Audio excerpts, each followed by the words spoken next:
Good day, everyone. This is Pineleaf Mules, and welcome to DDO Players News, where we take a look at the latest news in DDO and on the tabletop. And please welcome my co-host from Ravenloft, Dracula. Hey, now everybody, how's it going?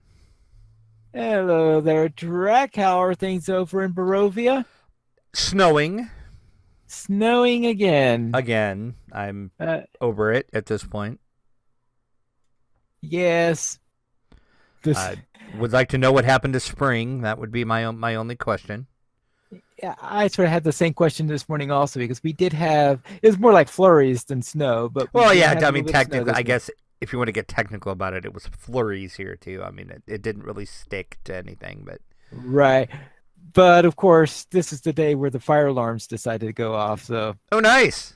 Well, nothing like standing outside for 30 minutes while they investigate why the fire alarms went off. Everybody's standing outside in the snow. Yeah, exactly. So that was a real thrill. Yeah, I'm sure. Yes, let's head into our show. Let's begin with the game news and update 38. Disciples of Rage is arriving this week. That's a cool name, Disciples of Rage.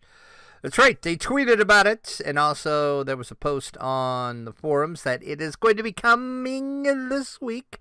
They're not sure when. They are doing a internal build. As of today, they were working on that, and then QA was going to take a look at it and make sure it passed.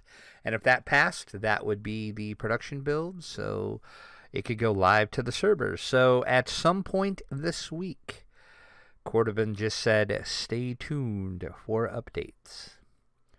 But therefore, they're not going to try to have both games update at the same time. Apparently not, no. When is Lotro's update scheduled for? Tomorrow. Okay, nope. It's he definitely said it will not be Tuesday. Because they were working on the build today, and then QA had to go over it, and QA wouldn't have time to go over it. So it'll be Wednesday at the earliest, possibly later in the week, but they're shooting for this week, though. Then let's head into the Chronicle. And does that mean that this week's Chronicle will be the last one with a Barovian? I'm guessing yes. This is the last Barovian header we're going to see. Oh. It's going to be all Disciples of Rage until the next big thing comes along. And I was trying to figure out exactly where in Barovia this is, and I really don't know. It's out on the landscape somewhere. That's the best I could come to on the conclusion to that. I don't know how many ruined buildings there are scattered throughout Barovia. Yeah, exactly. So there you go. In our Chronicle this week, we have not much really, actually. It was kind of a light Chronicle this week. Because most things have already happened. So it's kind of hard to talk about them. I almost started to say, if you're attending... Oh, never mind. That happened last weekend. So we'll just skip the community spotlights and we'll go straight to the fan site section, because at least that stuff hasn't happened yet. Well, actually, it has happened. It depends how you want to look at it. See, it's that whole time traveling thing again. Because as we talk about it, the shows are in the past, but maybe you haven't listened to them yet. You might listen to them in the future. It gets confusing. It gets all timey-wimey. Timey-wimey. Yes. Okay. DDO Cast. Yeah, I got to get that Doctor Who reference in. DDO Cast continues its look at the end game from then and now in the latest episode. Right. Oh, and if you blink, then you will miss the reference? Yes, you would. Okay. So don't blink. See, there's two Doctor Who references in one show. This is more than the nerds out there can take. The damsels of DDO are in Korthos for some reason. What's wrong with Korthos? We have discussed this at length. Do I have to go over my hatred of Korthos yet another time? We have discussed this. Pay attention. I'm just trying to figure out why the damsels were in Korthos.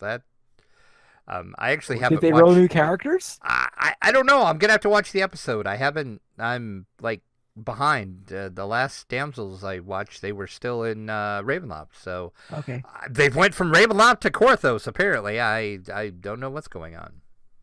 A bit low to run Epic Korthos. I'm gonna have to watch that now. Sif is paying his first visit to Barovia. Speaking of Ravenloft, City Plays has his Acid Archer level. Okay, that's it for the show, folks. Hope you enjoyed it. Good night. Let's try that again. City Plays his Acid Archer to level 20. Click over and check out his build overview. And of course, Samus is following the noob every Wednesday. So click to see the latest Samus show. Fumbles and Fame is running in the catacombs. DDO Kasplat finds a dream conspiracy. And of course, Mickey is nearing 70 weeks of raiding. Ouch. Just let that sink in. 70 weeks. And Axel is crunching the numbers on VIP in his latest video. And finally, from our fansite news section, A Very Bad Guild discusses cheese and chess and checkers. I almost thought that said cheese and crackers. And I was going to be like, I'm really confused. Wow, I really do. We just really do need to end the show. Just like now. I'm done. You've been checkmated, yes. Pine Leaf. Oh, Pine Leaf. Let's see if we can at least get through the Chronicle comment without me screwing it up. Why is the Renegade Master Maker a renegade?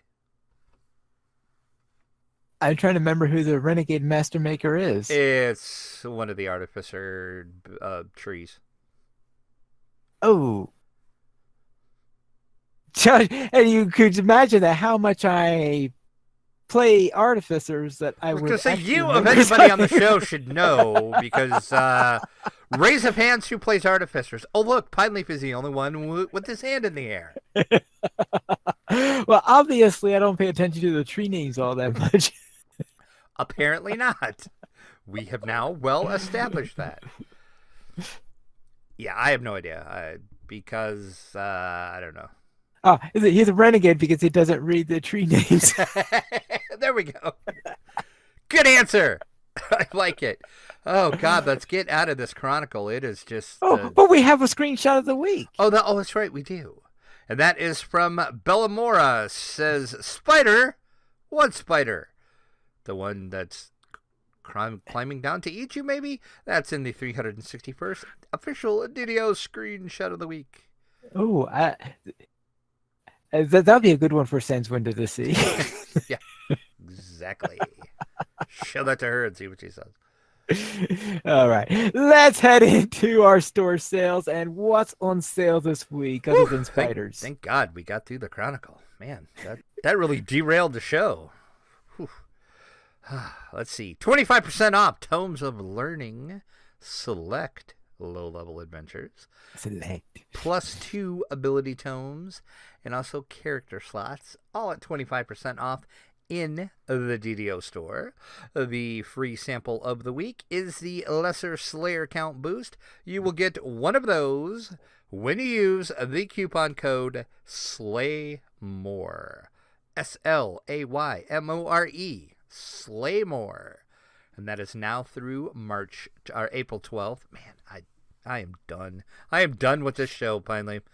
You're going to pack up your Traveler's terrific trunk and leave. That's right. That is back for a limited time. Also through April 12th, you can get the Traveler's Terrific Trunk. Say that a couple times fast.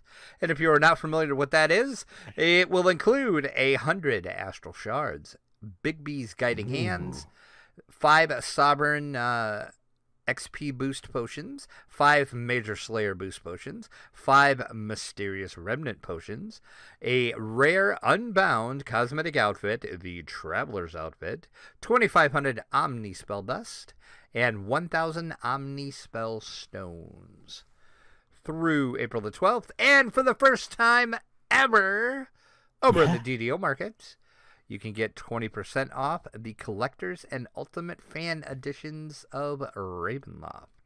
So if you haven't made the jump to Ravenloft, now is your chance in the DDO market for real monies at 20% off. Then let's head off and see what's on the tabletop this week.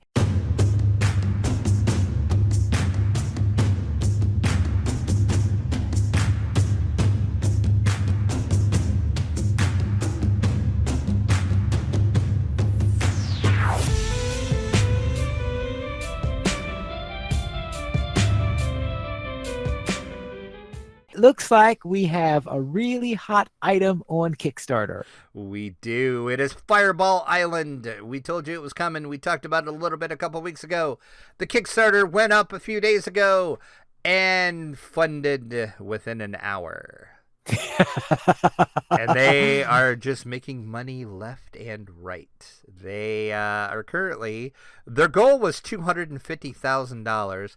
They are currently sitting at over $1 million with 24 days to go.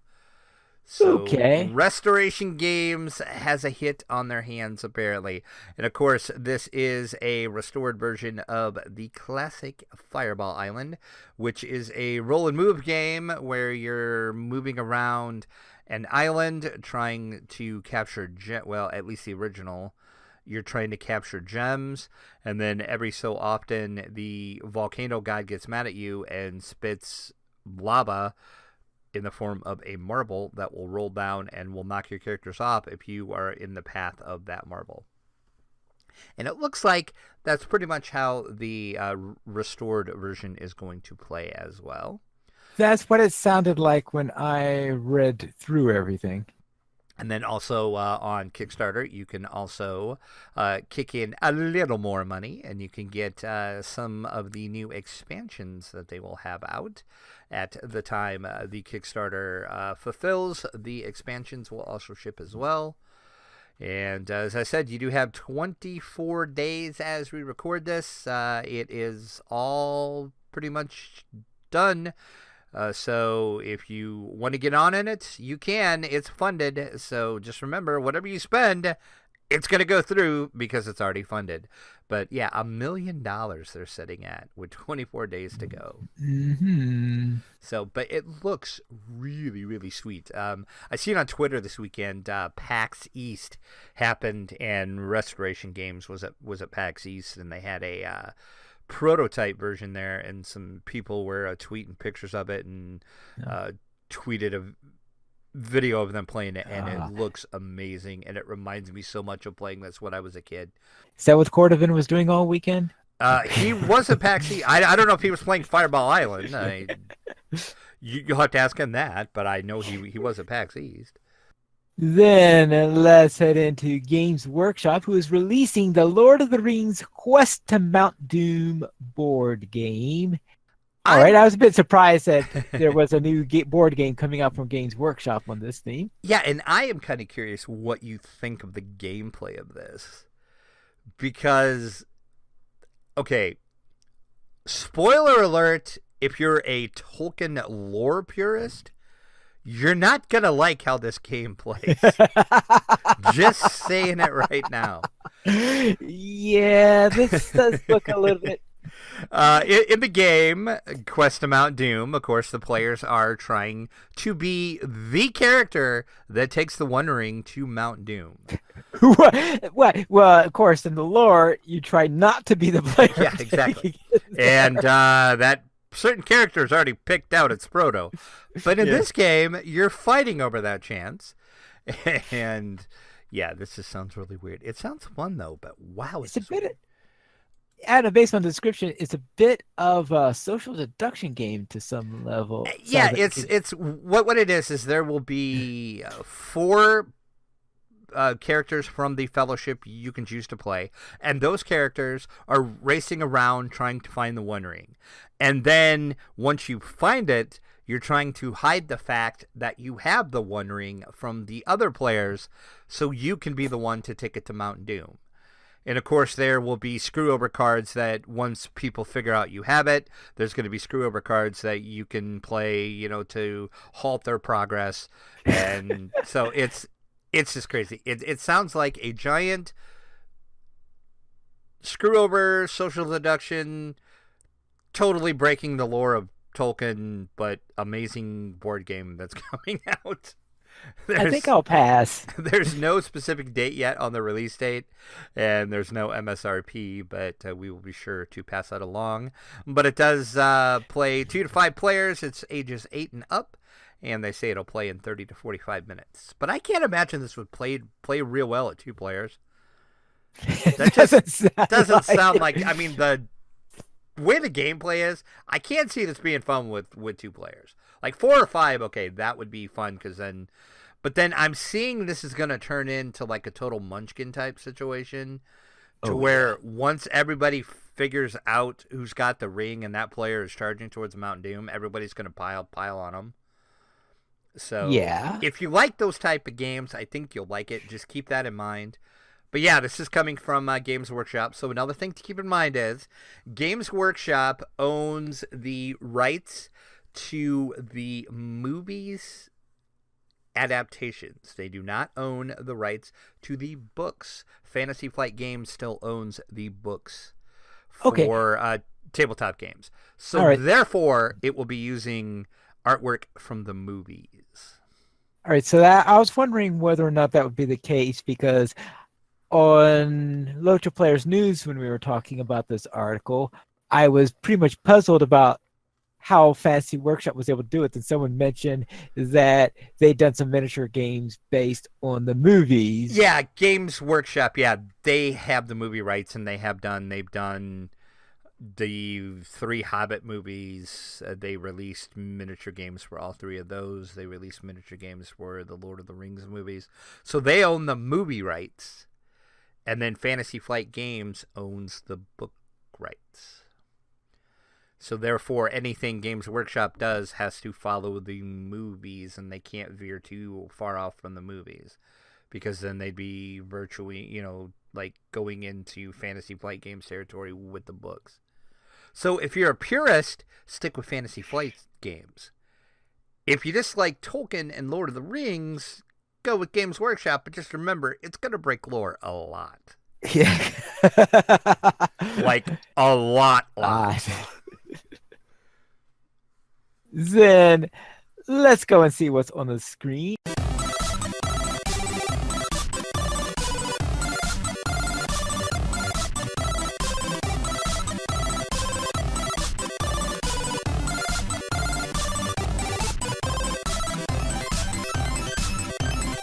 And there has been an update to Tales from Candlekeep, Tomb of Annihilation, and they are having a new game mode. It is. It is called the Explorer mode. And in the mode, it is going to remove the no exploration encounters. Which Weird. I would have to say is weird. I agree. Because that's the whole point of the game. But that was the one thing that people really, really complained about in the game. But that's because I think people never played the board game, so they didn't realize that was part of it. So this is turning this into a totally different game now. Along with the no exploration encounters, it is also going to keep the challenging tile encounters. There's going to be difficulty balancing on the bosses. There's also going to be difficulty balances on the monsters. And the addition of positive encounters, which will be optional. You can turn those on or off. And for the encounter phase, they are also adding a dice roll to determine which encounter will incur. I thought that was weird. Yeah, this whole update is weird, if I'm going to be honest about it. And rolling encounters adds interaction and a sense of purpose to the encounters, because it says. So I don't know. But I agree. This whole thing was weird. I was reading this and I'm like, what is going on? I am totally confused. So yeah. And you know what would be your least favorite part of this entire update? The puzzle tiles. Yes. Yeah, I saw that. But thank God you can toggle those on or off. Yes, you can toggle those on and off. But if you also toggle, if you do resolve the puzzle riddles, you are going to earn wonderful rewards. Oh yeah. I guess. I don't know. So we'll see. 2 chess. But yeah, two chip, really? Wow. So yeah, and this is just weird to me, but I guess if you were annoyed that if you didn't understand how the board game played and you were playing it wrong and you never explored and you got encounters, here you go. You won't get them anymore if you're playing in the explorer mode. Yes. It kind of defeats the whole purpose of the. I mean, is it just me, or does it kind of defeat the whole purpose of what you're doing? I sort of tried that out just to try it out. And yeah, it sort of felt, oh boy, oh, I don't have to worry about this. Oh, I can go and do this. And I don't have to worry about exploring. Oh, I messed up here. Oh, don't worry, I'll just not bother exploring. Yeah. And yeah, it's sort of like it's really something to be desired. I guess you can call this really turns it into a video game now, I guess. This would be the mode that video game players would play. I don't know. I'm just trying to understand that. I mean, I guess you would just be in a dungeon crawl now, but what would I don't know. I'm just confused about this whole update. But anyway, it's out there, so if you own Tomb of Annihilation, your version should have automatically updated. If not, you can force an update through Steam and check it out if you want. It's available now. Oh, I guess I should double check to see whether or not that came through on the Twitch version also. But yeah, it's just weird. I don't get it. I don't understand this at all. But like I said, I did see a lot of people, the major complaints and the major negative reviews I saw on Steam was the game is so hard because every time I move, I get an encounter. Well, yeah, not that was, if you explore. You still might get an encounter, but you might not. But if you don't explore, you're guaranteed to get an encounter. Right. That was one of the two big complaints you hear. The other one that you would often hear, of course, would be from the people that were expecting something like Baldur's Gate. Well, yeah, that too.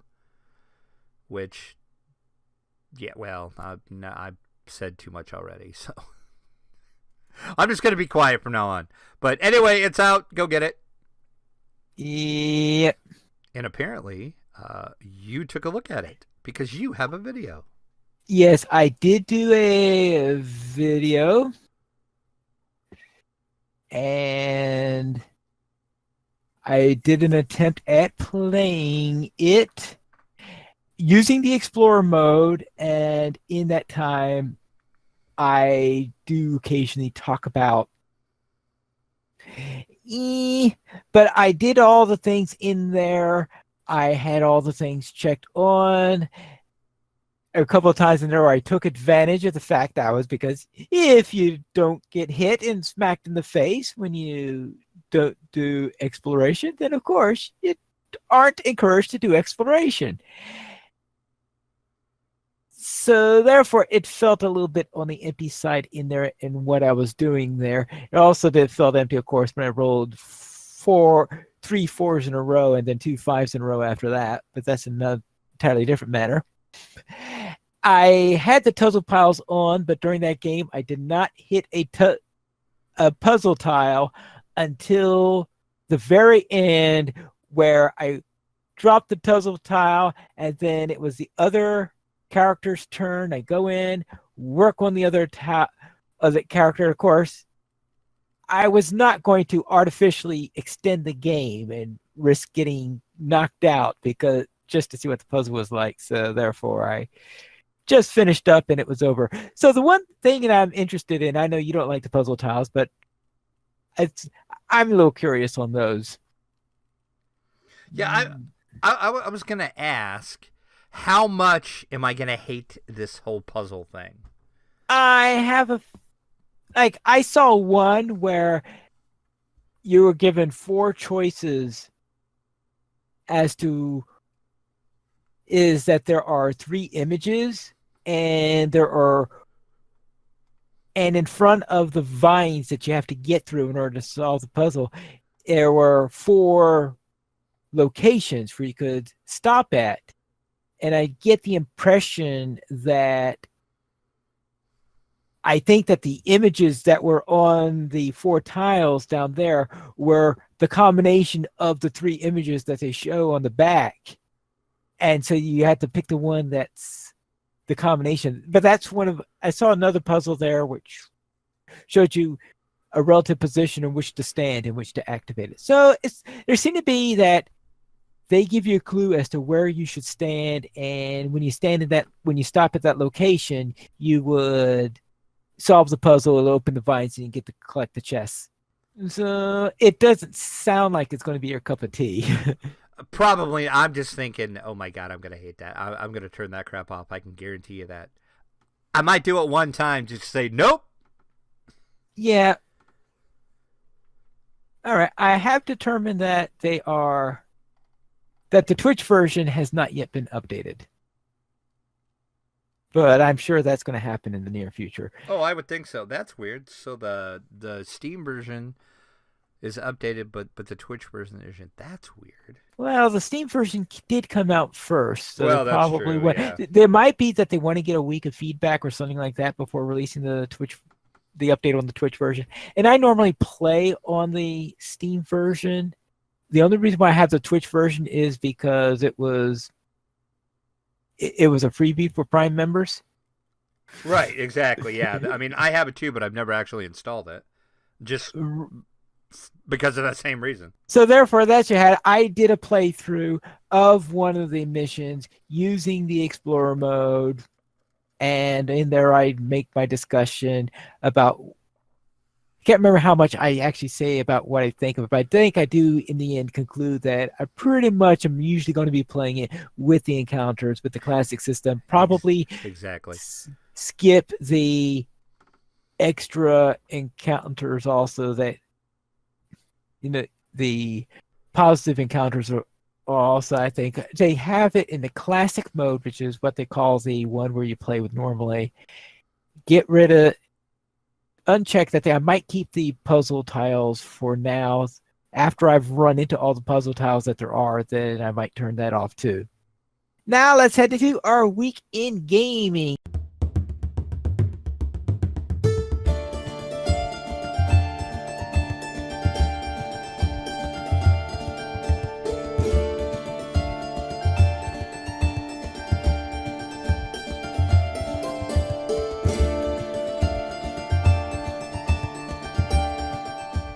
And Drac, what have you been up to?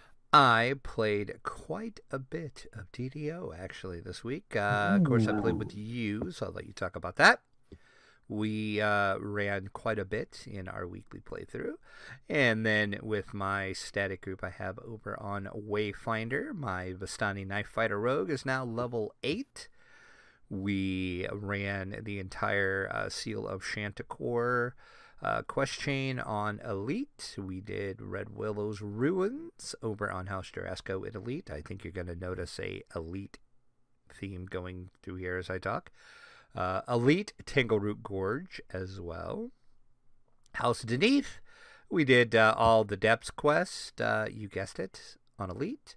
And we ran the first part of Dalera's Tomb, the Mystery of Dalera's Tomb, also on Elite. Yeah, our goal is we're going to try to run as much as we can on Elite, and so far we've been successful at everything, and I've spec'd my rogue out correctly to where so far, knock on wood, I've been able to find all the trap boxes. Ooh. I haven't ran into one yet that I couldn't find, but I'm sure it's going to happen.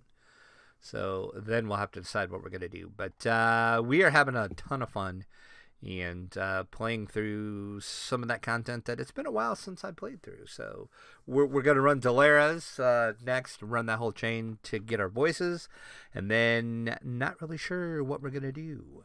So that was my DDO playtime. Then I played a little bit of tabletop gaming this week.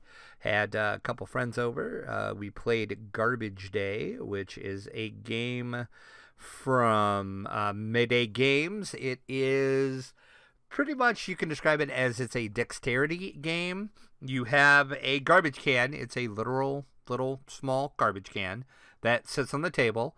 And you take turns where you either have to place garbage in your room, in your opponent's room, or it has to go into the trash. And when you have to put it into the garbage can, you have to lay the card around the rim of the garbage can. And the cards have little holes in them. So once the rim of the garbage can is full, you have to start laying cards on top of the other cards. But the rule is that the little holes, you have to be able to see through them clearly. So you can't just like lay one card on top of another card. You have to lay it up far enough to where those holes are hanging out over the edge to where you can see the table through those holes. And hence you can see why it's a dexterity game, because your goal is to lay your card down and not knock down the other cards. Because if you knock down the other cards, you have to pick them and put them into your well, it's not your hand. I forgot exactly what they call it, but you can only have 8 cards in that hold spot there. And if you get 8 cards, you lose. And then there's like certain cards you can do to where, like the one card my friend played on me, he could look at all the cards that were on the garbage can and say, I want you to get out the smelly fish card. And the smelly fish card could be buried at the very bottom. You could still see it, but then I had to pull that card out without knocking all the other cards down. So it was really fun, actually. It's another one of those kind of screw over games, or it could end up being that way, which you're going to sense a theme with that too. And after we played that, we played Marble Munchkin. Marvel Munchkin. And that's all I need to say. At about 35 minutes into it, we looked at each other and said, now I remember why we don't play Munchkin. Because, yeah, it turned into, we were really, really nice to each other for about... Nice and Munchkin? For about 30 minutes.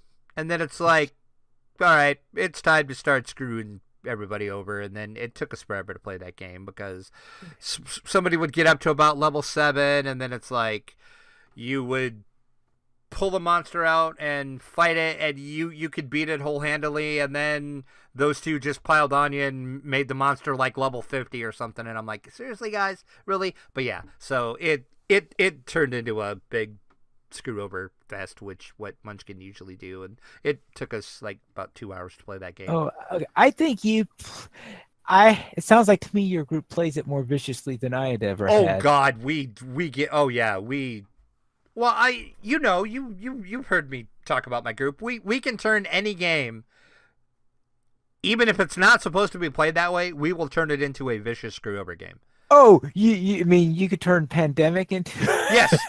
And we have. Well, okay. Now I can say, yeah, if your group could turn Pandemic into a game like that, then yes, Munchkin is the wrong game for your group. Any game, you name it, I can guarantee you we can figure out a way to turn that into how can we screw each other over in this game. So yeah, that's just how we like to play. So it works for us. So yeah, so that was the tabletop, and then Sunday night. We started it's called D&D Night on DDO stream. We used Fantasy Grounds, and we are running through an old Ravenloft module. It is called The Night of the Walking Dead. It was converted to 5e by our Dungeon Master, Evil Beaker. And he is running us through that.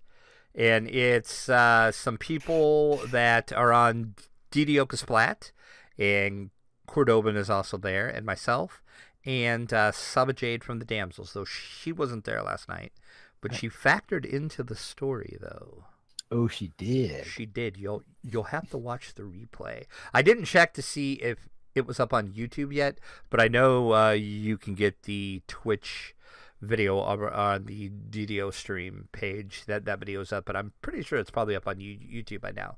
But so in a couple weeks, we had some scheduling conflicts, so it's going to be a couple weeks until we do our second session of that.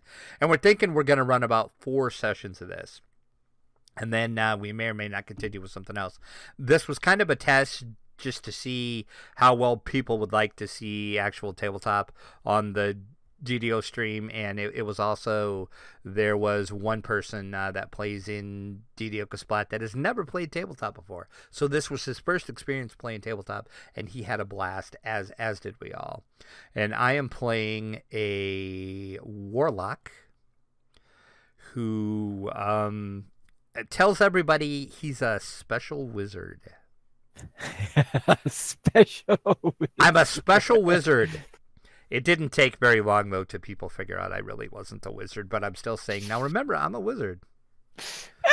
I think what gave it away is we were fighting some crocodiles, and a crocodile bit me, and since I'm a warlock, a special wizard,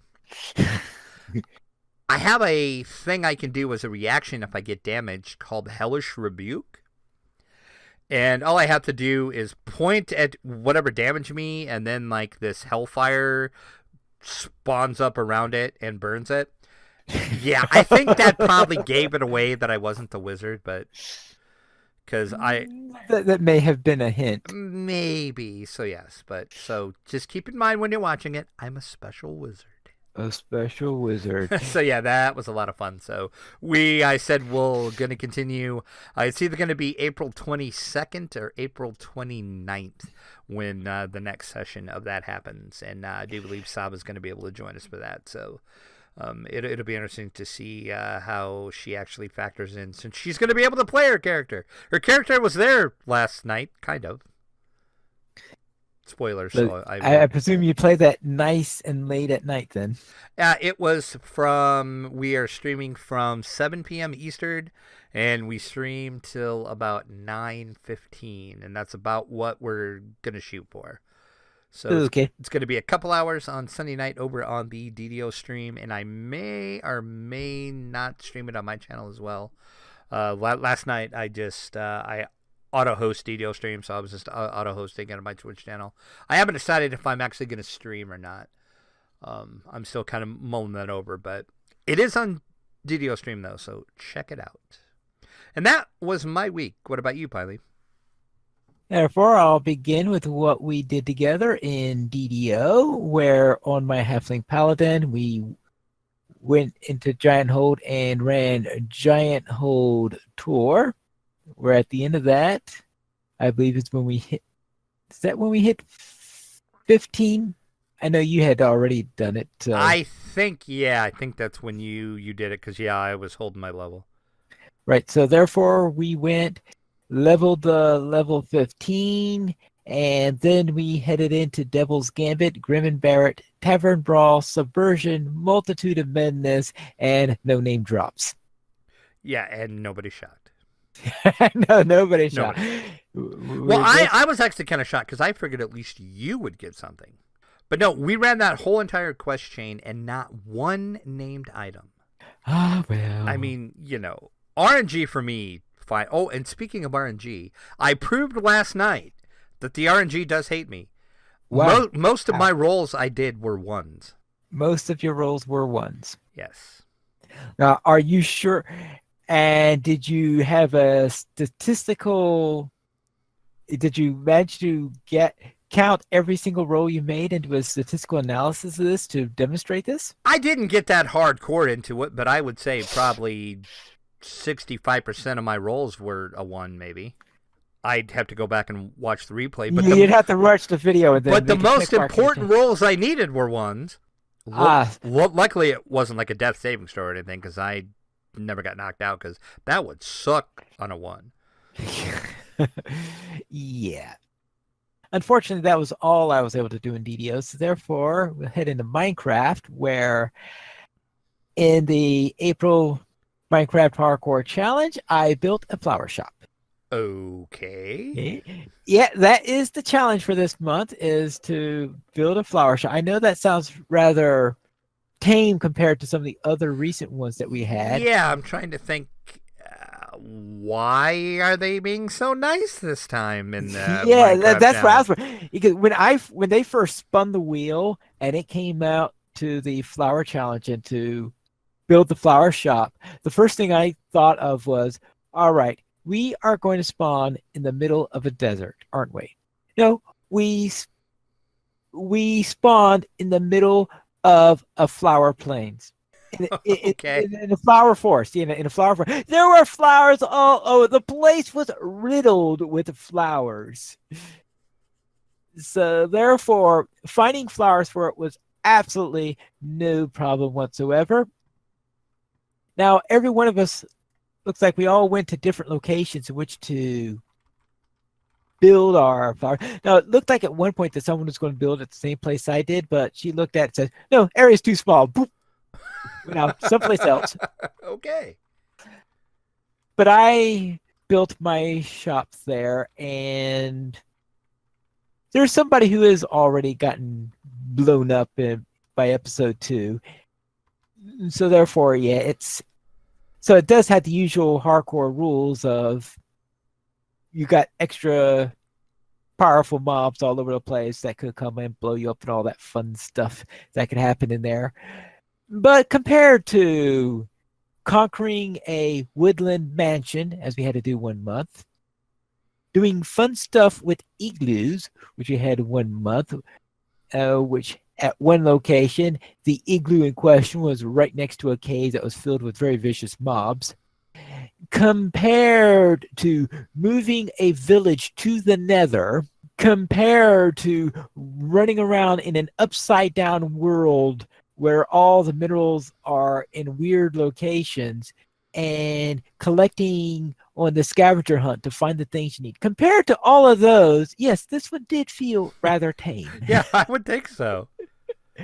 They do occasionally have building challenges. So it's been a while since there's been a building challenge, I hear. In fact, I think this is the first one since I've started doing the challenge. And in my multiplayer world, where I'm building the Temple of Elemental Pine, I've completed the East Hall on the 3rd level there. And there, in the East Hall, in the original module, there are these 3 pillars, one of electrum, one of gold, and one of platinum. Yep. I know what you're talking about. And that you have these skulls on top of it and stuff like this. Naturally, I was not going to do that. And first of all, you don't have electrum and platinum in Minecraft. So I decided to do is to have 2 pillars, one of them being iron and the other one gold. So the 2 metals that you have in there. And since this was the Temple of Elemental Pine, I put a potted sapling on top of each one. I do subvert the dungeon on occasion. Of course you do. So instead of skulls, I had pine saplings up on top. Or I should say spruce saplings, actually, technically. And on tabletop, in Anne's End, I finally managed to beat the Prince of Gluttons. I played some Flashpoint Fire Rescue. I will be talking about more of that as I've played a little bit more to get an idea on this. But Flashpoint Fire Rescue has recently come out on Steam, and it's going to be seeing how well it plays on there. They finally got around to implementing the full version. I've played the family version already on there, but I do need to go and actually play the full experience mode where they actually add all the stuff that make it a challenging game. And then I also played, of course, a round of Tales of Candlekeep, Tomb of Annihilation, in order to make the video that we spoke about earlier. We did not receive any emails this week, but if you'd like to send us one, you can send it to podcast@ddoplayers.com. You can also follow us at Twitter, The Players Alliance @PlayersAlly, DDO Players @DDO Players, Draculetta @Draculetta_72, and Pineleaf @Pineleaf Needles. You could also follow Drac at Twitch on his channel, Draculetta_72. The Players Network has 4 shows every Monday at 8:30 p.m. Eastern Time. We have DDO Players News, and every Saturday at 8:30 p.m. Eastern Time. We have Alot Players News. Every other Thursday at 9:30 p.m. Eastern Time. We have XP Quest, and on the first Tuesday of each month at 9:30 p.m. Eastern Time, we have Chromatic Bits. You can join us for our live shows at ddoplayers.com/live. And that is all for tonight. And this is Pineleaf Needles reminding you to quest responsibly.